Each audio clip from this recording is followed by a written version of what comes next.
Good. Here on lesson 2 with Jim Elsesser, 2 or 3 weeks later from our first lesson. Just wanted to ask you how.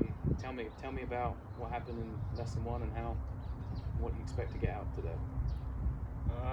Well, I guess we worked mostly on takeaway and trying to get a good shoulder turn and taking the club back and making the shoulder turn all in one motion.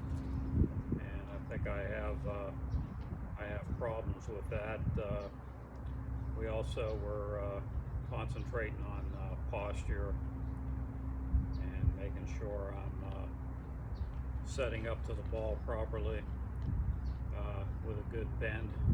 Yeah, our 3 objectives. Lesson 1 was posture, ball, club rotation, body rotation, and distance was the 3rd objective.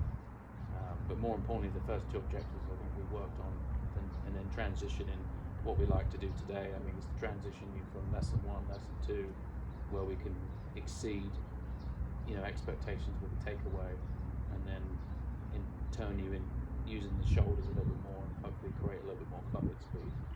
Of course, that takes plenty of time, but just in lesson 2 today, I hope that's something you want to try and achieve. So I think so, and then it's also I've noticed when I'm hitting the ball, I think my when I hit it properly, my ball flight is definitely a little bit higher than what I have had in the past. So that's probably due to generating more speed. yeah, and I would say from seeing you at the club before we've met and had lessons together that you've definitely improved. A little bit more with the ball flight, and hopefully by the end of lesson 3 we could sit down again and say, well, we've improved all these different objectives, and get you at the end of this lesson and sit down and talk before we do lesson 3. Do you have any questions there for us, Jim? I don't think so. I know we're working on using a couple techniques or different devices, I guess, to try to get me to do everything properly. Yeah, the training aid from the other where we talked about the ball. Tell me a bit about from lesson 1.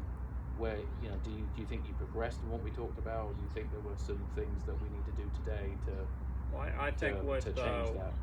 What we're trying to do is keep me from breaking my wrist right away on the swing, and trying to be a bit more make sure that I have a good takeaway without breaking the wrist. Yeah, I would agree that was something that we talked about in the first lesson. We'll see how you do today, and take it from there and work on a few different drills. I think in the backswing, and objective 3, I think would be to create more effortless power, but I think mostly just get the takeaway in more sync, and work on turning the shoulders a bit more. Okay, that wraps up our opening interview. Thanks for watching, and we look forward to the rest of the lesson.